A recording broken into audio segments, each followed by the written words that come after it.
नमस्कार। आज हम दो तीन विषयों पर बात करेंगे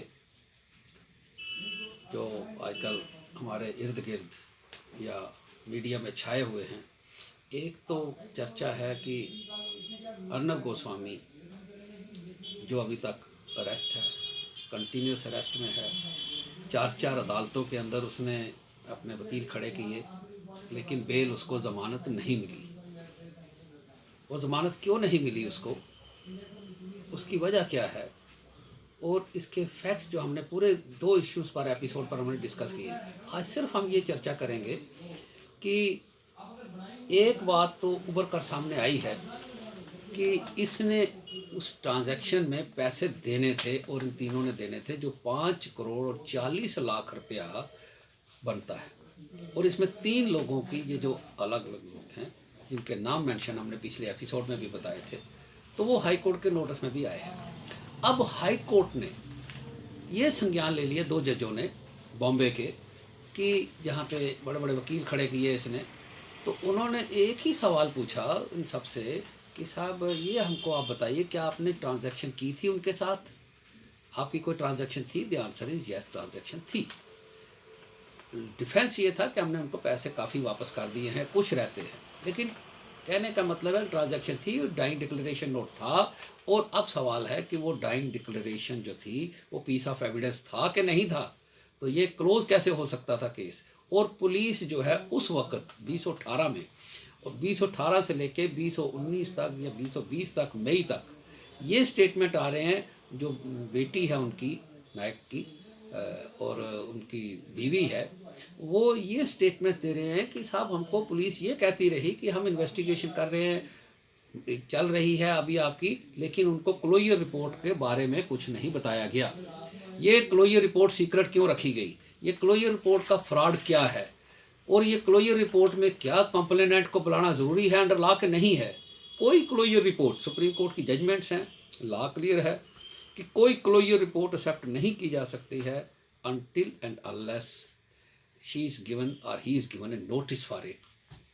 उसको सुना जाएगा उस क्लोजर रिपोर्ट में। तो इस केस में वो नहीं सुना गया। एक फ्रॉड और भी है, प्रोसीजरल फ्रॉड। क्यों किया, किसने किया? अब हाई कोर्ट के डिवीजन बेंच ने इसका संज्ञान ले लिया है।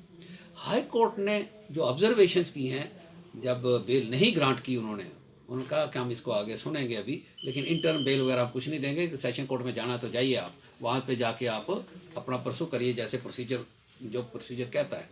तो उस वक्त अब उन्होंने ये कहा कि अब जो बेटी है उनकी और जो बीवी है वो हाई कोर्ट में पहुंच गए हैं उसी केस के अंदर, और इंटरवीनर बन गए कि हमारा केस सुना जाए, कि ये केस की इन्वेस्टिगेशन डे टू डे की जाए और केस का ट्रायल भी डे टू डे किया जाए कि साहब ये दो शख्स जो है, मदर और नायक खुद, इन वो दोनों ने हत्या की बिकॉज ऑफ दिस जेंटलमैन।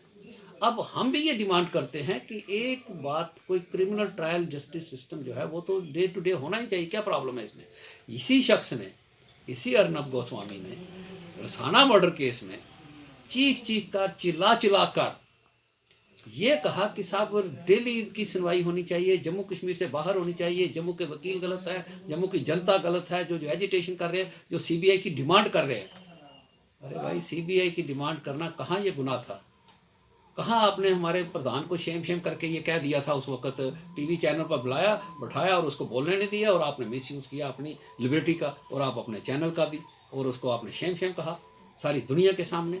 लेकिन आपने उसको मिसयूज़ किया, अपनी अथॉरिटी को, अपनी स्पोक्समैनशिप को, और आपने, तो आपको जर्नलिस्ट कोई नहीं कहेगा कि साहब आप भी कोई इस किस्म के जर्नलिस्ट हो। आपका तो जो आज तक सारी दुनिया ने देखा वो तो भड़काऊ होता है सारा ही, वो तो लड़ाई का भाषण होते हैं सारे।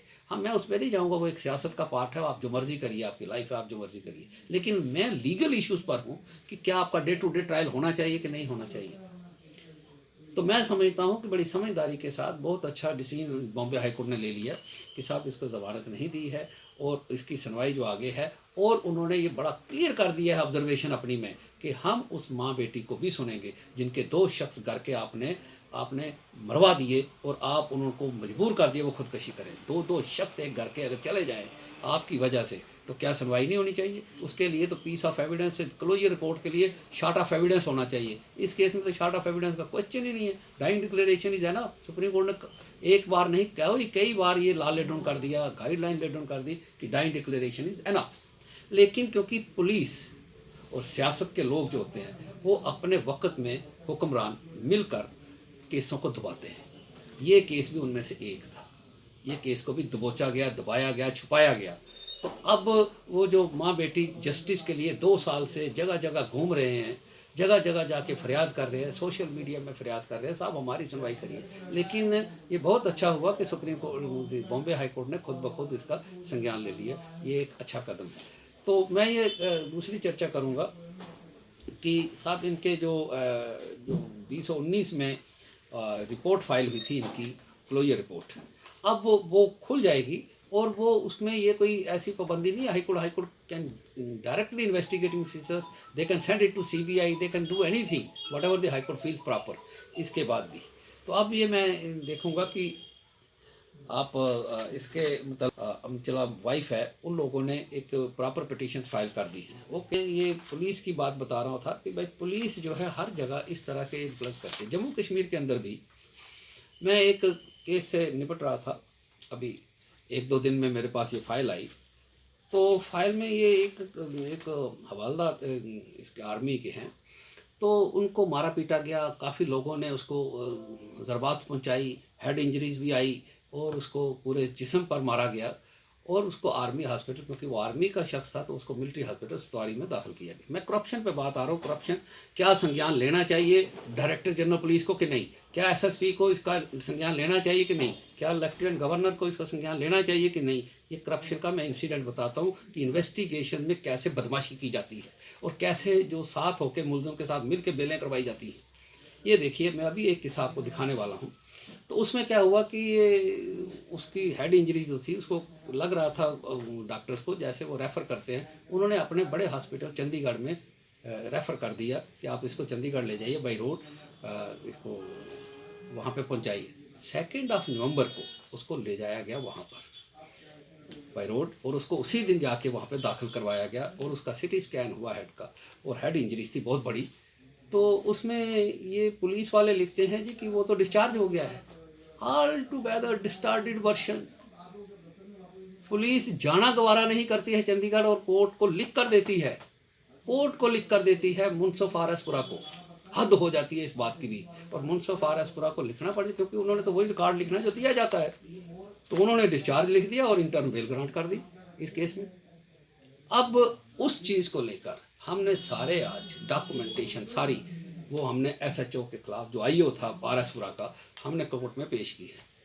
लेकिन ये चीज़ दर्शानी कि साहब वो डिस्चार्ज हो गए हैं, ये कितना बड़ा एक पुलिस डायरी, पुलिस एक इन्वेस्टिगेशन होती है, बड़ी पाइवस होती है, बड़ी प्योर और पवित्र होती है, जिसमें सारा दारोमदार होता है केस का। इंसाफ का जो पिलर है वो इन्वेस्टिगेशन है। अगर इन्वेस्टिगेशन ही बदमाशी से की जाए और आईओ जो है वो मिलकर उनके साथ ये झूठे बयानात कोर्ट में देता है और फिर ये लिख कर देता है कि उसको ये डायरेक्शन थी इंटर्म ऑर्डर्स में कि साहब आप लोग इसको अरेस्ट कर लेंगे, जज साहब ने लिख कर दिया था इंटर्म बेल में, जो 2-3 तारीख को उसको इंटर्म बेल मिली कि साहब अगर ये कोऑपरेट नहीं करते हैं इन्वेस्टिगेशन में और ये कंडीशन जो मैंने लगाई हैं कि ये डेली आपके पास आएंगे और इन्वेस्टिगेशन करेंगे, और वो 6 तारीख, 7 तारीख, 8 तारीख, 9 तारीख वो नहीं जाते हैं और पुलिस उनको अरेस्ट भी नहीं करती। आप अंदाज़ा लगाइए कि ये जो रिपोर्ट है ये, और उसको ब्लड क्लॉट बना है, वो आर्मी सिटी स्कैन से वहाँ है 3 mm स्लाइस का, वो बता रहे हैं कि इसमें वहाँ पे है ये सिटी स्कैन और ये फ़ोटोग्राफ्स थे उसके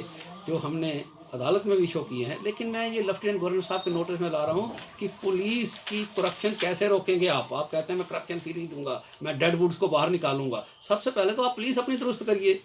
ये उसको हेड इंजरीज है उस शख्स को, चंडीगढ़ में वो एडमिटेड है, इलाज उसका चल रहा है अभी, आज 10 तारीख का, कल 11 को भी चलेगा। तो ये पुलिस आपकी 2 तारीख को जज साहब को लिख के दे रही है नवंबर को कि वो डिस्चार्ज हो गया। इससे बड़ा फ्रॉड इन्वेस्टिगेशन का क्या हो सकता है। तो मैं ये चाहता हूँ कि आप एक डेड वुड की तरह इन लोगों के खिलाफ आप विजिलेंस का पर्चा रजिस्टर करवाइए, इन लोगों को आप अपनी नौकरी से बाहर निकलवाइए। जो ये चीज़ें साथ होकर मुलजमों के साथ मिलकर ये क्राइम करवाते हैं सोसाइटी के अंदर। क्राइम ख़त्म कैसे होगा? जब क्राइम ख़त्म नहीं होगा तो आप पर विश्वास कैसे होगा आपकी गुड गवर्नेंस पे? आप क्या गवर्नेंस दे देंगे जम्मू कश्मीर में लेफ्टिनेंट गवर्नर साहब? आप पहले अपनी पुलिस दुरुस्त करिए। मैं डायरेक्टर जनरल पुलिस से भी रिक्वेस्ट करता हूँ कि फौरी तौर पर इसकी इंक्वायरी की जाए कि इसको डिस्चार्ज कैसे किया गया और डिस्चार्ज लिख कर कोर्ट को कैसे दिया गया।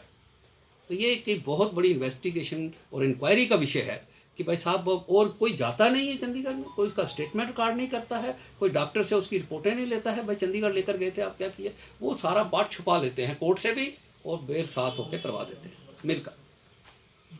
लेकिन एनी हो, कोर्ट ने उसका संज्ञान लिया है, लेकिन मैं ये चाहता हूँ कोर्ट तो बेल की तरफ डील करेगी, बेल और अदर मैटर्स में, या कंटेम्प्ट इनिशिएट कर सकती है। वो भी सुप्रीम कोर्ट की जजमेंट है, जस्टिस अंसारिया साहब ने बहुत अच्छी जजमेंट लिखी है उस पर भी। हमने एक क्राइम ब्रांच में डीएसपी हुआ करते थे कुलदीप जी, उनके खिलाफ आज तक हाई कोर्ट जम्मू कश्मीर ने उनको अभी छोड़ा नहीं है, रखा है और वो सुन रहे हैं इस केस को। इसी तरह से क्योंकि वो कोर्ट की प्रोसीडिंग को पोल्यूट करते हैं, जस्टिस सिस्टम और एडमिनिस्ट्रेशन में दखल देते हैं और छुपाते हैं या मिसलीड करते हैं, जैसा इस केस में मिसलीड किया गया, मिस रिप्रेजेंटेशन ऑफ फैक्ट की गई। तो मैं लेफ्टिनेंट गवर्नर साहब से इस्तफा करूँगा कि फौरी तौर पर इसकी इंक्वायरी की जाए इस आईओ की और इसको नौकरी से बाहर निकाला जाए। शुक्रिया, मेहरबानी, चर्चा हम जारी रखेंगे।